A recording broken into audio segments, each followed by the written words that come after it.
Selamat pagi, Bapak Ibu Saudara-saudara yang dikasihi oleh Tuhan Yesus Kristus. Saya mengajak kita untuk merenungkan firman Tuhan, memulai hari ini dengan membaca dan merenungkan firman Tuhan. Mari kita berdoa. Urapi hati dan pikiran kami ya Tuhan, ketika kami hendak membaca dan merenungkan firman-Mu. Roh Kudus kiranya yang menuntun dan memimpin kami. Di dalam nama Tuhan Yesus Kristus kami berdoa. Amin.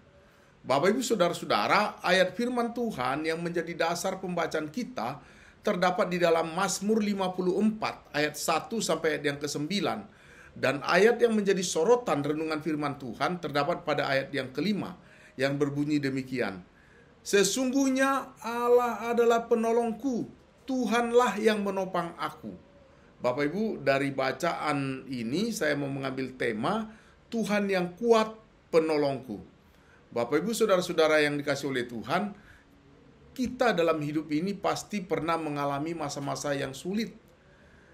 Pada saat kita merasa tersudut, pada waktu kita dihianati, pada waktu kita dikepung dengan berbagai macam persoalan yang nampaknya tidak terselesaikan. Mungkin kita akan bertanya dalam hati, siapakah yang bisa menolong aku? Mazmur 54 adalah doa dari Daud yang menunjukkan bahwa dalam keadaan terdesak, dia tidak mencari kekuatan dalam dirinya sendiri atau kepada orang lain, tetapi dia datang kepada Tuhan yang kuat, dan Tuhanlah yang menolongnya. Bapak Ibu Saudara-saudara, kalau kita baca Mazmur ini lahir dari pengkhianatan orang Zif yang menginformasikan keberadaan Daud kepada Saul pada waktu dia berada dalam pelarian. Kita bisa baca kisahnya di dalam 1 Samuel 23 ayat 19 sampai ayat yang ke-24. Dalam situasi yang seperti itu, Daud menyampaikan doanya. Sebuah doa seruan yang penuh iman kepada Tuhan. Dari sini kita bisa belajar bahwa ketika dunia nampak melawan kita, kita terdesak, terjepit, kita memiliki Tuhan yang kuat, yang senantiasa setia mau menolong kita. Oleh sebab itu maka kita baca, ada beberapa hal yang menjadi renungan kepada kita. Pada ayat 1 sampai 3, Tuhan adalah pembela yang kuat. Mazmur ini dimulai dengan seruan yang sangat jelas. Daud mengatakan, "Ya Allah, selamatkanlah aku karena nama-Mu. Berilah keadilan kepadaku karena kuasa-Mu." Daud tahu bahwa keselamatannya hanya bisa datang dari Tuhan. Seruan ini bukan sekedar permohonan, tetapi sebuah deklarasi iman bahwa Tuhan punya kuasa untuk menyelamatkannya. Pada ayat-ayat ini kita bisa melihat bahwa nama Tuhan itu kuat. Ketika Daud memohon untuk diselamatkan, dia mengatakan karena nama-Mu. Ini ia sedang memohon berdasarkan sifat Tuhan yang kudus, sifat Allah yang setia, dan sifat Allah yang berkuasa. Nama Tuhan mewakili seluruh karakter Allah. Dan Daud percaya bahwa Tuhan yang penuh kuasa akan bertindak sesuai dengan namanya. Itu kita bisa melihat dalam peristiwa ketika Daud melawan Goliat, yang menggambarkan bahwa Tuhanlah yang membelanya. Tidak mungkin dia bisa menang. Tetapi ketika menghadapi Goliat, Daud berkata, "Engkau mendatangi aku dengan pedang, tombak, dan lembing, tetapi aku mendatangi engkau dengan nama Tuhan semesta alam." Daud tahu bahwa kekuatan manusia tidak akan sebanding dengan kekuatan Tuhan. Kemenangan datangnya bukan karena kemampuan Daud, tetapi karena nama Tuhan yang berkuasa. Yang kedua, yang menjadi renungan kepada kita pada ayat yang keempat dan 5, yang mengatakan Tuhan adalah penolong yang setia. Setelah meminta pertolongan, Daud melanjutkan dengan pengakuan yang penuh keyakinan. Dia mengatakan, "Sesungguhnya Allah adalah penolongku, Tuhanlah yang menopang aku." Ini adalah sebuah pernyataan iman yang sangat kuat. Di tengah-tengah kesulitan, ketika dia terjepit, Daud tidak ragu siapa yang akan menolongnya. Tuhan adalah penolong yang tidak pernah meninggalkannya. Tuhan tidak hanya melihat masalah kita, tetapi Dia juga menolong kita di dalam segala kesulitan kita.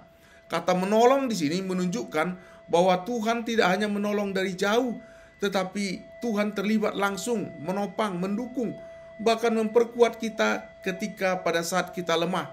Tuhan adalah penolong yang selalu hadir, memberikan kekuatan dalam kelemahan kita. Bapak Ibu Saudara-saudara, kita bisa melihat contoh di dalam Alkitab dalam pemahaman bangsa Israel ketika mereka keluar dari Mesir. Ketika mereka sampai di Laut Merah, tampaknya tidak ada jalan keluar pada waktu Firaun mengejar mereka. Tetapi Tuhan menjadi penolong yang membelah Laut Merah sehingga mereka dapat berjalan di tanah yang kering dalam Keluaran pasal 14. Tuhan menolong mereka dengan cara yang ajaib dan luar biasa. Bapak Ibu, yang ketiga, apa yang menjadi renungan kepada kita adalah pada ayat yang ke-6 dan 7. Tuhan akan membalas ketidakadilan. Daud menyatakan dengan tegas bahwa Tuhan akan membalas perbuatan orang-orang yang menentangnya.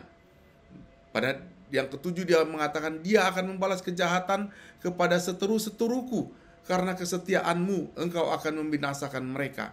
Daud tidak berusaha membalaskan dendamnya sendiri, melainkan mempercayakan keadilan itu hanya kepada Allah. Kita sering merasa tergoda untuk mengambil pembalasan atas orang yang menyakiti kita. Namun pemazmur ini mau mengajarkan kepada kita bahwa kita harus menyerahkan keadilan kepada Tuhan. Allah adalah hakim yang benar dan adil. Allah tidak akan membiarkan kejahatan berlalu begitu saja. Keadilan Allah mungkin tidak selalu segera terjadi, segera terlihat. Tetapi kita bisa yakin bahwa Allah akan bertindak tepat pada waktunya. Kita bisa melihat Yusuf ketika dia dikhianati oleh saudara-saudaranya, dijual sebagai budak, dipenjarakan secara tidak adil. Yusuf tidak pernah mengambil pembalasan terhadap mereka.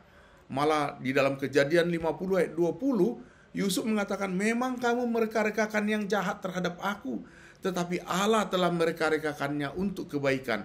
Yusuf mengerti Tuhan akan membalaskan ketidakadilan yang dialaminya, dan Allah melakukannya dengan cara yang luar biasa. Yang keempat, apa yang menjadi renungan kepada kita adalah pada yang ke-8 dan 9. Respon terhadap pertolongan Tuhan adalah menaikkan syukur dan persembahan. Mazmur ini diakhiri dengan nada syukur. Dengan rela hati aku mempersembahkan korban kepadamu. Aku akan bersyukur kepadamu ya Tuhan, sebab namamu baik. Daud berjanji untuk mempersembahkan korban sebagai tanda syukur atas pertolongan Tuhan. Syukur adalah respon yang tepat ketika kita menyadari betapa besarnya pertolongan Tuhan dalam hidup kita. Syukur kepada Tuhan bukan hanya karena Dia menyelamatkan kita dari masalah, tetapi juga karena karakternya yang baik dan setia. Ketika kita merenungkan kebaikan Tuhan dan segala hal yang telah dilakukan Allah dalam kehidupan kita, rasa syukur seharusnya melimpah dari dalam hati kita. Hal ini kita bisa melihat contoh dalam Alkitab ketika 10 orang kusta yang disembuhkan. Dalam Lukas 17 ayat 11 sampai 19, dari 10 orang yang disembuhkan Yesus, 1 orang yang kembali mengucap syukur. Dan Yesus berkata, bukankah 10 orang tadi semuanya telah menjadi tahir? Di manakah yang ke-9 orang itu? Ternyata hanya 1 yang benar-benar menyadari betapa besarnya pertolongan Tuhan dan dia kembali bersyukur. Ini mau mengajarkan kepada kita bahwa sikap bersyukur sangat penting dalam kehidupan orang percaya. Bapak Ibu Saudara-saudara, oleh sebab itu apa yang menjadi kesimpulan kepada kita di dalam Mazmur 54 ini adalah di tengah situasi sulit kita seringkali mencoba mengandalkan kekuatan kita sendiri atau mencari pertolongan sendiri. Mazmur 54 mengingatkan kita, andalkanlah Tuhan sebagai sumber kekuatanmu. Dia adalah penolong yang setia dan kuat. Yang kelima, menyerahkan keadilan kepada Tuhan. Ketika kita merasa diperlakukan tidak adil, kita bisa tergoda untuk membalas dendam. Namun firman Tuhan mau mengajarkan kepada kita mempercayakan keadilan kepada Tuhan. Tuhan akan membalas setiap ketidakadilan dengan cara dan waktu Allah. Yang ketiga adalah bersyukur kepada Allah. Mazmur ini mau mengajarkan kepada kita pentingnya memiliki hati yang penuh syukur. Setiap kali kita melihat bagaimana Tuhan telah menolong kita, kita harus merespon dengan ucapan syukur dan penyembahan yang tulus.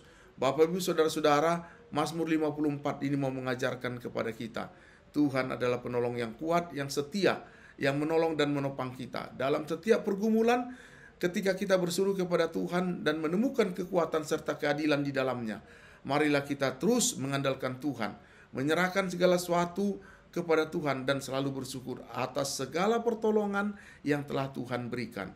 Bersama Tuhan kita aman, bersama Tuhan kita tenang. Demikian firman Tuhan, terpujilah Kristus.